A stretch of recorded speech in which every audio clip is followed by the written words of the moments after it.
नमस्कार, स्वागत है आप सभी का आपके अपने ऑनलाइन इंस्टीट्यूट निशांत ज्ञान की यूट्यूब प्लेटफॉर्म पर। मैं नितिन उपाध्याय आप सभी साथियों का स्वागत करता हूं, अभिनंदन करता हूं आज के अपने इस वीडियो में। मित्रों, ज़्यादातर बच्चा हमसे मांग कर रहा था कि भैया संस्कृत विषय को किस तरीके से हम कवर करें और किस तरीके से हम संस्कृत विषय की तैयारी करें, जिससे हम जो है अगर हमें संस्कृत बिल्कुल भी नहीं आती है तो हम कैसे अपने आप को एक सेफ स्कोर तक पहुँचा पाएँ। डीएलएड की बात मैं कर रहा हूँ। देखिए मित्रों, यह वीडियो खास करके थर्ड सेमेस्टर के लिए है। फर्स्ट सेमेस्टर का बच्चा हमारे पुराने वीडियोज देख सकता है, मैंने बहुत अच्छे से आपको पढ़ाया है। ठीक है, थर्ड सेमेस्टर का बच्चा अगर जिसको जो है संस्कृत विषय में प्रॉब्लम है, उन सब के लिए मैं यह वीडियो प्रॉपर दे रहा हूं। आपको क्या करना, देखिए करना अब आपको स्वयं है। ठीक है, मैं अब कोई वीडियो संस्कृत के लिए नहीं देने वाला हूं। हाँ, अगर आप लोग कुछ कहेंगे तो एक आध वीडियो मैं प्रीवियस ईयर के पेपर के लिए दे सकता हूं, लेकिन पढ़ना तो आपको ही है। वर्तमान के समय में अगर आप लोग ये चाहते हैं कि हम आपको पढ़ाएं तो आप बहुत गलत सोच रहे हैं। ठीक है, जितना ज़्यादा से ज़्यादा आप स्वाध्याय करेंगे उतना ही आपके लिए फ़ायदेमंद होगा। मैं लगातार बोलता हूँ, आज बोलता हूँ, कल बोलता हूँ, आगे भी बोलता रहूँगा। जब कोई ऐसी परीक्षाएं आएंगी जहाँ पर हमें आना ज़रूरी होगा, हम आपके बीच रहें, आपको पढ़ाएं, तभी जा कर के कंटेंट बहुत जगह से आ सकता है। उस समय हम आपको कुछ दें तो अलग बात है, लेकिन फ़िलहाल मुझे पता है सीरीज़ से सारी चीज़ें हो जा रही हैं और मेरे दो चार वीडियो छुटपुट वीडियो मैंने डाले हैं, वहाँ से सारी चीज़ें कंप्लीट हो जाएंगी, तो आप वही करो, है ना। इतना किसी के पास टाइम नहीं होना चाहिए। और देखिए, डेट शीट बदलने की जो बात हो रही है, डेट शीट बदलने के चांसेज 95% कम है। 5% कुछ कह भी नहीं सकते, क्योंकि 100% किसी की कोई गारंटी नहीं होती है। कोई आज है कल नहीं रहेगा, इसकी कोई गारंटी नहीं होती है। लेकिन 100% तो नहीं कह सकते, 95% यही है कि बदलने के चांसेज बहुत कम है। ठीक, देखिए मित्रों, संस्कृत विषय की तैयारी के लिए आपको क्या क्या करना है। सबसे पहली बात, ठीक है, सबसे पहली बात, थर्ड सेमेस्टर का बच्चा अगर संस्कृत विषय को तैयार करना चाहता है तो हमारे वीडियो जो है, हमारे वीडियो VIDEO यही है ना, वीडियो की स्पेलिंग, वीडियो की स्पेलिंग यही है। चलिए ठीक है, तो वीडियो हमारे जो 7 वीडियो या 8 वीडियो हैं, पंचामृत नाम से मैं श्रृंखला चलाया था और मैंने अपने बच्चों को जो थर्ड सेमेस्टर के हैं उनके लिए मैंने पढ़ाया था। तो आपको मैं यही कहूँगा कि आप पहले उस वीडियो को देख करके नोट्स बना लीजिए। ठीक है, आप उस वीडियो को देख करके नोट्स बना लीजिए। और उसमें मैंने एक प्रीवियस ईयर का पेपर भी डाला है, तो आप वीडियो को देख लीजिए, देखने के बाद नोट्स बना लीजिए। अब वीडियो देखने के बाद आपको क्या क्या ज़्यादा ध्यान रखना, क्या क्या याद करना है। देखिए, याद करने वाला काम जब तक आप संस्कृत विषय में नहीं करेंगे, अगर आप संस्कृत बिल्कुल भी आपको नहीं आता है तो आप फेल हो जाएंगे। याद करने वाला काम करना पड़ेगा। और याद कैसे होगा, दिन भर में 4 बार रट्टा मार लो, याद हो जाएगा। ठीक है, देखिए मैं खुली बात कहता हूँ, यह नहीं कहूँगा कि भाई आप गहन अध्ययन करोगे, डिटेल में बैठ करके संतों की तरह इसे मनन करोगे तभी आपको याद होगा। नॉर्मल परीक्षा है, आपको रट लेना है, पास हो जाना है, आगे प्रतियोगी परीक्षाओं की तैयारी करनी है, डीएलएड करना है भाई। ठीक, देखिए सबसे पहले आपको माहेश्वर सूत्र, जो 14 माहेश्वर सूत्र होते हैं, आपको सभी याद कर लेने हैं। आई उड़ा रिलरिका एवंगा औचा हया वरट लड़ या मंगाड़ा नाम झभ या घट धस झभ गढ़ धस खप छठ थच टतव कपय सखशर हल। ठीक है, ये जो 14 माहेश्वर सूत्र हैं आपको याद कर लेने हैं। अब मेरा जो पहला वीडियो है इसी माहेश्वर सूत्र पर आधारित है। पहला वीडियो माहेश्वर सूत्र पर आधारित है कि माहेश्वर सूत्र को याद करना है और माहेश्वर सूत्र के आधार पर आपके प्रत्याहार बनते हैं। जैसे आपसे कहा जाए अक प्रत्याहार के अंतर्गत आने वाले वर्ण कौन कौन से होते हैं, एक क्वेश्चन आपको लघुत्तरी में भी देखने को मिलेगा, बहुविकल्पी में भी देखने को मिलेगा, आपको अति लघुत्तरी में भी देखने को मिलेगा। तो आप लोग जो है पहले 14 माहेश्वर सूत्र को तैयार कर लीजिएगा। उसके बाद उसके प्रत्याहार कैसे बनते हैं मैंने पहले वीडियो में आपको बताया है, आपको ये कर लेना है। माहेश्वर सूत्र अगर आपको याद नहीं है तो आपके 2 नंबर कटने वाले हैं। अगर आपको 2 नंबर तैयार करना है तो माहेश्वर सूत्र 100% याद होना चाहिए। ठीक, दूसरी बात मैं करता हूं उच्चारण स्थान के बारे में। मित्रों, उच्चारण स्थान को कैसे याद किया जाता है, निश्चित तौर पे मैंने संस्कृत के श्लोकों के माध्यम से आपको बता दिया है। जैसे अकहु विसर्जनीय नाम कंठ ऋतु रसाणाम मूर्धा, इस तरीके से मैंने आपको श्लोक के माध्यम से याद करवाया है। ठीक है, तो आप उच्चारण स्थान को 100% कंठस्थ कर लीजिएगा। मैंने 5-6 श्लोक के माध्यम से आपको याद करवाया है, आप याद जरूर कर लीजिएगा। अगर आप नहीं याद करते हैं तो आपका 2 नंबर यहां से भी कट जाएगा, क्योंकि 2 नंबर का क्वेश्चन यहां भी आने वाला है। ठीक है ना, 2 नंबर यहां भी आएगा।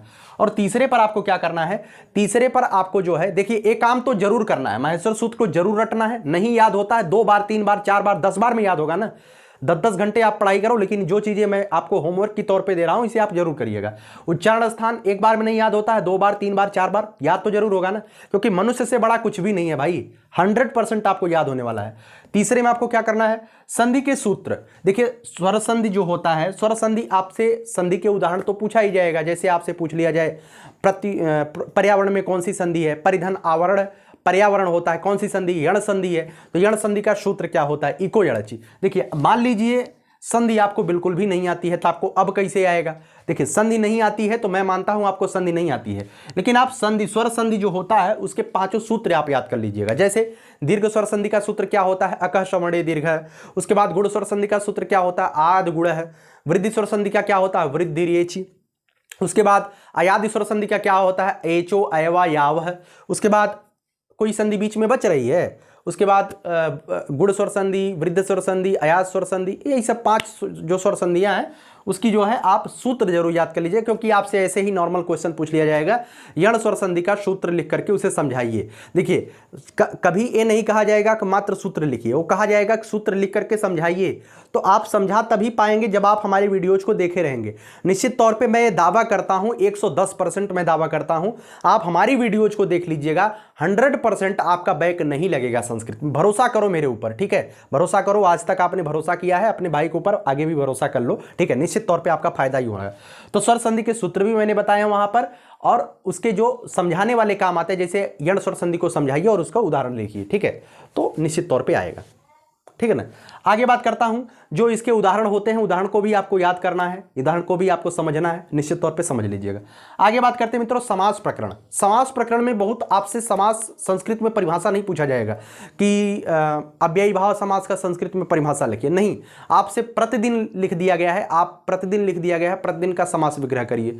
मान लीजिए आपको समास विग्रह नहीं करना आता है, आपने लिख दिया प्रतिदिन, दिन उसका समास विग्रह होगा दिन दिन प्रति, ठीक है। तो आप प्रत्येक दिन भी अगर हिंदी में भी लिख देते हैं और उसके आगे समास पूछ लिया गया है, आप अव्ययी भाव समास लिख देते हैं, तो निश्चित तौर पे आपको नंबर दे दिया जाएगा। 2 नंबर का रहेगा तो 1 नंबर जरूर दे देंगे, ठीक है। कोशिश करिएगा समास प्रकरण भी अच्छे से समझने के लिए, और मैंने समास प्रकरण पर भी एक वीडियो दिया है, ठीक है, इस बात को भी ध्यान रखिएगा।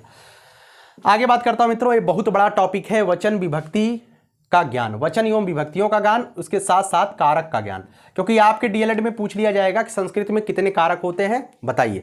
संस्कृत में 6 कारक होते हैं, कौन कौन सा होता है, कर्ता कर्म करणंच संप्रदानम तथैव च अपादानादिकरणे इत्खारकाण खट। तो संस्कृत में मात्र कितने कारक होते हैं, 6 कारक होते हैं, इस बात को ध्यान रखिएगा। संस्कृत में मूल स्वरों की संख्या कितनी होती है, तो संस्कृत में मूल स्वरों की संख्या कितनी होती है, 5 होती है। आ ई उ री री 5 होती है मूल स्वर की संख्या, ठीक है। तो कारक कितने होते हैं, 6 होते हैं। मूल स्वरों की संख्या संस्कृत में 5 होती है। तो आपको विभक्ति वचन, हमारे जो पंचामृत वाली वीडियो है उसमें मैंने बताया है कि आपको विभक्तियां कैसे ध्यान रखनी है। आपसे क्वेश्चन किया जाएगा कि बालकात में कौन सी विभक्ति है।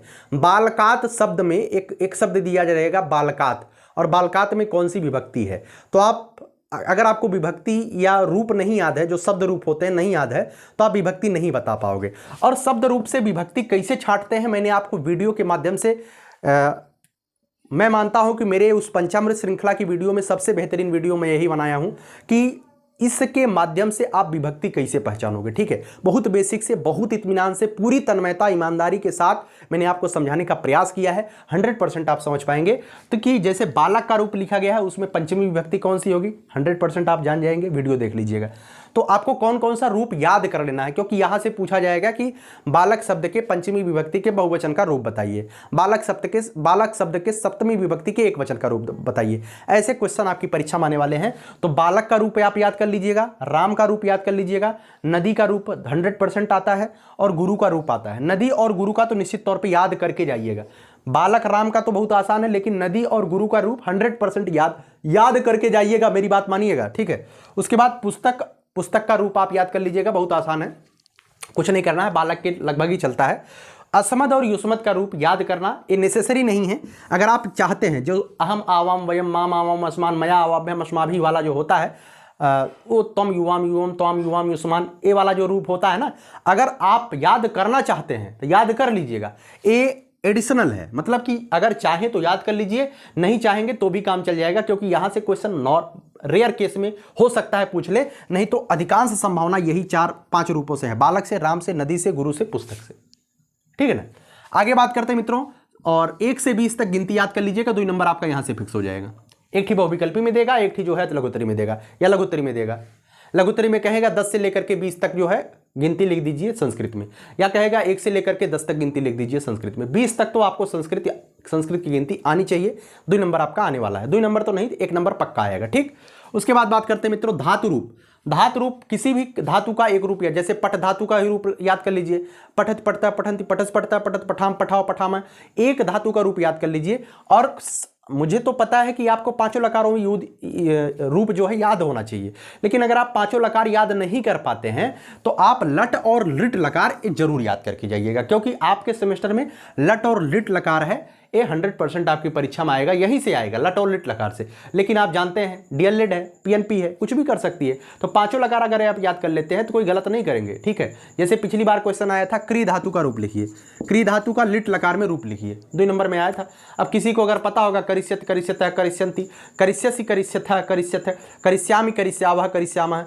निश्चित तौर पर वो 2 नंबर पा जाएगा। लेकिन आपको तो तैयारी करनी है ना, तैयारी कैसे नहीं करनी है। निश्चित तौर पे अगर आपको कुछ भी नहीं आता है, आप मेरे वीडियोज को देख लेंगे तो आप 100% 15+ पा जाएंगे। कितने पा जाएंगे? 15+। और अगर आपकी कोई ऐसी दिक्कत, मतलब संस्कृत का थोड़ा बहुत भी पकड़ होगा, तो तृतीय सेमेस्टर का संस्कृत मैं मानता हूँ इतना आसान है, इतना आसान है। फर्स्ट सेमेस्टर मैं कठिन मानता था, लेकिन तृतीय सेमेस्टर इतना आसान है, निश्चित तौर पर आप 20+ आसानी से पा जाएंगे 100%। ठीक है ना। और लिखने कैसे है, लिखना कैसे, इस बात को मैं बता दूं, लिखना आपको उतना ही है जितना जरूरी हो। ठीक है, कोई जरूरी नहीं है आपको कॉपी भरना, मेरी बात मानिएगा। संस्कृत एक ऐसा सब्जेक्ट है जिसमें कोई भी जरूरी नहीं है कॉपी भरना, और इसमें फालतू आप कहानी नहीं लिख सकते हो भाई, आप लिख भी नहीं पाओगे, क्या बताने की जरूरत है। संस्कृत का ज्ञाता मैं भी नहीं हूँ, आप भी नहीं है, क्या इसमें कहानी लिखोगे। जो पूछा है आप वही लिख करके आगे बढ़ जाइएगा। ठीक है, चाहे 4 पन्ने में हो जाए, चाहे 3 पन्ने में हो जाए, आप अपना पेपर खत्म कर दीजिएगा। पूरी ईमानदारी से तन्मयता के साथ पेपर दीजिएगा। जितना काम मैंने बताया है पहले जाकर के हमारे प्लेलिस्ट में लिंक दिया गया है, उस वीडियो को देख लीजिए। 6-7 वीडियो, मात्र उसी 6-7 वीडियो से जो मैंने काम दिया है उसे आप रट लीजिएगा। सीरीज अंतिम में मैं बात करूंगा सीरीज, चाहे आप पवन सीरीज पढ़ते हैं, चाहे आप राजन सीरीज पढ़ते हैं। ठीक है, वैसे कोई भी सीरीज आप पढ़िए, मैं किसी सीरीज का नाम नहीं लूंगा। पवन सीरीज में गलतियां कम है, राजन सीरीज में गलतियां थोड़ी सी ज़्यादा है बाई पवन की अपेक्षा। तो आप पवन सीरीज को फॉलो कर सकते हैं। कोई भी एक सीरीज, चाहे राजन पढ़ रहे हो चाहे पवन पढ़ रहे हो। सीरीज को पढ़ने से क्या होता है, सीरीज को पढ़ने से आपको क्वेश्चनों की प्रवृत्ति पता चल जाती है कि क्वेश्चन कैसे आते हैं और कैसे आएंगे। नॉर्मल क्वेश्चन प्रवृत्ति आपको जानने के लिए होगा। और मैं बता दूं, गणित विषय को छोड़ करके 95% आपके सीरीज से ही आने वाले हैं। ठीक है ना। चलिए, उम्मीद करता हूँ सारी चीज़ें आप समझ पाए हैं। कोई समस्या होती है आप कमेंट बॉक्स में बताइएगा, या भाई आपके लिए खड़ा है। लगातार आपके लिए वीडियो इसी वजह से मैं दे रहा हूँ, नहीं तो मैं वीडियो बिल्कुल भी नहीं देता। आप हमारे आत्मीय हैं, इस वजह से मैं ये वीडियो दे रहा हूँ। ठीक है, आखिरी लाइन बोल करके वीडियो को समाप्त करने से पहले एक बात मैं बताऊँगा। जिस भी बच्ची को हमारा जो है व्हाट्सअप नंबर अगर पता हो, या कहीं से भी हमारे कांटेक्ट में आप हैं, ठीक है, तो मैं आपसे एक रिक्वेस्ट करता हूं। हम आप सभी के भावनाओं का सम्मान करते हैं। आप सभी लोग हमारे पास मैसेज अगर ज़रूरी हो, ठीक है, अगर बहुत ज़रूरत हो, ऐसा लगता है कि सर से मुझे बात करनी चाहिए इस विषय पर, तो ही आप मैसेज वगैरह किया करिए। फालतू के मैसेज करने से मुझे थोड़ा सा इरिटेशन होता है। आप खुद जानते हैं कि इतने बच्चे हमें जानते हैं, तो 1-2 मैसेज तो आता नहीं है। दिन भर में कितने मैसेज आते हैं, मैं खुद एक आध बार तो मोबाइल स्विच ऑफ कर देता हूँ। ठीक है, अगर मैंने नंबर आप सबके लिए अवेलेबल कराया है तो उस नंबर का प्रयोग जो है अपने हित के निमित्त ही करें तो बेहतर है। ठीक है, और मैं बता दे रहा हूं कि आप सभी लोग ईमानदारी से प्रयास करिए अपने लक्ष्य की प्राप्ति के लिए। आखिरी लाइन बोल करके वीडियो को समाप्त करूंगा। यही जज्बा रहा तो मुश्किलों का हल भी निकलेगा, जमी बंजर हुई तो क्या वहीं से जल भी निकलेगा। न हो मायूस न घबराई अंधेरे से मेरे साथी, इन्हीं रातों के दामन से सुनहरा कल भी निकलेगा। मेहनत करिए, सफलता का सूर्योदय निश्चित तौर पर आपके चेहरे पर जरूर चमकता हुआ दिखाई देगा। जिस तरीके की रणनीति उत्तर प्रदेश सरकार में 21 बैच को लेकर के बन रही है, वो दिन दूर नहीं जब आप जो है शिक्षक की कुर्सी पर होंगे। और मैं भी एक सपना ही देख रहा हूँ कि हमारे सभी जितने भी छात्र छात्राएं हमारे करियर के शुरुआत में हमसे जुड़े हैं, उन सबका सिलेक्शन एक दिन ज़रूर होगा। चलिए, बहुत बहुत धन्यवाद। जय हिंद, जय भारत।